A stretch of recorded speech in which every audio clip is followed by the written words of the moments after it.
KPCC ಅಧ್ಯಕ್ಷ ಸ್ಥಾನ ಬದಲಾವಣೆ ಗುಸುಗುಸು ಹೈಕಮಾಂಡ್ ಕೊಟ್ರೆ ಸಚಿವ ಸ್ಥಾನ ಬಿಟ್ಟು ಅಧ್ಯಕ್ಷನಾಗುವೆ. ಹಾಸನದಲ್ಲಿ ಕೆಪಿಸಿಸಿ ಪಟ್ಟದ ಆಸೆ ಬಿಚ್ಚಿಟ್ಟ ಕೆಎನ್ ರಾಜಣ್ಣ.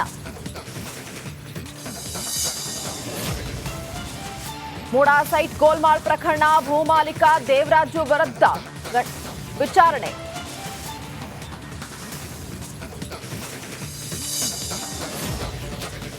ಗರ್ಭಿಣಿ ಮೈಕ್ರೋ ಫೈನಾನ್ಸ್ನಿಂದ ಕಿರುಕುಳ ಆರೋಪ. ಸಾಲ ಮರುಪಾವತಿ ಮಾಡದಿದ್ದಕ್ಕೆ ದೌರ್ಜನ್ಯ. ಊಟ ಮಾತ್ರೆ ಇಲ್ಲದೆ ಕುಸಿದು ಬಿದ್ದ. ಭೇಟಿಯಾಡಿದ ಕಾಳಿಂಗ ಸರ್ಪವನ್ನ ಸೆರೆ ಹಿಡಿಯಲಾಗಿದೆ. ಕಳಸಾ ತಾಲೂಕಿನ ಬಾಲ್ಖಲ್ ಮುಳೋಢಿಯಲ್ಲಿ ಘಟನೆ ನಡೆದಿದೆ. ಕಾಫಿ ತೋಟದಲ್ಲಿ ಉಡಾ ಭೇಟಿಯಾಡುತ್ತಿದ್ದಾಗ ಸುಮಾರು 14 ಅಡಿ ಉದ್ದದ ಕಾಳಿಂಗ ಸರ್ಪ ಕಾಣಿಸಿಕೊಂಡಿದೆ. ನಂತರ ಸ್ಥಳೀಯರು ಅರಣ್ಯಾಧಿಕಾರಿಗಳಿಗೆ ಕರೆ ಮಾಡಿ ತಿಳಿಸಿದ್ದಾರೆ. ಅರಣ್ಯಾಧಿಕಾರಿಗಳ ನೇತೃತ್ವದಲ್ಲಿ ಉರಗ ತಜ್ಞ ಸ್ನೇಕ್ ರಿಜ್ವಾನ್ ಬೃಹತ್ ಗಾತ್ರದ ಸರ್ಪವನ್ನ ಸೆರೆ ಹಿಡಿದಿದ್ದಾರೆ. ಕಾಳಿಂಗ ಸರ್ಪವನ್ನ ಕುದುರೆಮುಖ ರಾಷ್ಟ್ರೀಯ ಉದ್ಯಾನವನಕ್ಕೆ ಬಿಡಲಾಗಿದೆ.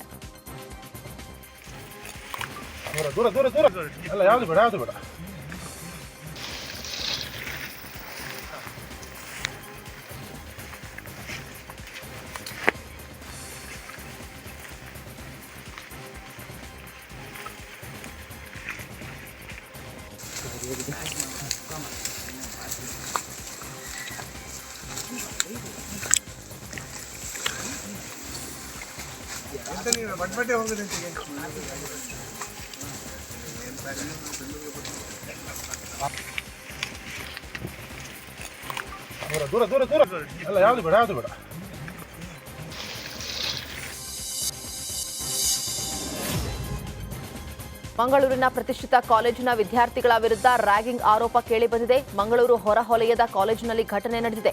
ಮೊದಲನೇ ವರ್ಷದ ಕ್ಲಿನಿಕಲ್ ಸೈಕಾಲಜಿ ವ್ಯಾಸಂಗ ಮಾಡ್ತಾ ಇದ್ದಂತಹ ವಿದ್ಯಾರ್ಥಿಗಳಿಗೆ ಹಿರಿಯ ವಿದ್ಯಾರ್ಥಿಗಳು ರ್ಯಾಗಿಂಗ್ ಮಾಡಿದ್ದಾರೆ. ನವೆಂಬರ್ 25ರಂದು ಹಿರಿಯ ವಿದ್ಯಾರ್ಥಿಯೊಬ್ಬ ಲೊಕೇಶನ್ ಕಳುಹಿಸಿ ಬರುವುದಕ್ಕೆ ಹೇಳಿದ್ದಾನೆ. ಸ್ಥಳಕ್ಕೆ ಹೋದ ಕಿರಿಯ ವಿದ್ಯಾರ್ಥಿಗೆ ಬಾಡಿಗೆ ಕೊಠಡಿಯೊಂದರಲ್ಲಿ ಹಾಡು ಹೇಳಿ ಡ್ಯಾನ್ಸ್ ಮಾಡುವುದಕ್ಕೆ ಹೇಳಿದ್ದಾರೆ. ಆಗ ವಿದ್ಯಾರ್ಥಿ ಪ್ರತಿರೋಧ ತೋರಿದಕ್ಕೆ ಬೆದರಿಕೆಯನ್ನ ಹಾಕಿದ್ದಾರೆ. ಘಟನೆ ಸಂಬಂಧ 9 ವಿದ್ಯಾರ್ಥಿಗಳನ್ನ ಕಾಲೇಜಿನಿಂದ ಡಿಬಾರ್ ಮಾಡಲಾಗಿದೆ.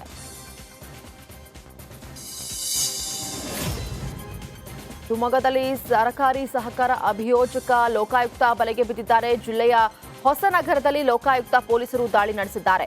ಹೊಸನಗರ ತಾಲೂಕಿನ ಕೆರೆಹಳ್ಳಿಯ ಅಂಜನ್ ಕುಮಾರ್ ಬಳಿ ಎಎಪಿ ರವಿ ಲಂಚಕ್ಕೆ ಬೇಡಿಕೆ ಇಟ್ಟಿದ್ದ ಪ್ರಕರಣವೊಂದಕ್ಕೆ ಸಂಬಂಧಿಸಿದಂತೆ ರವಿ 5,000ಕ್ಕೆ ಲಂಚಕ್ಕೆ ಬೇಡಿಕೆ ಇಟ್ಟಿದ್ದ.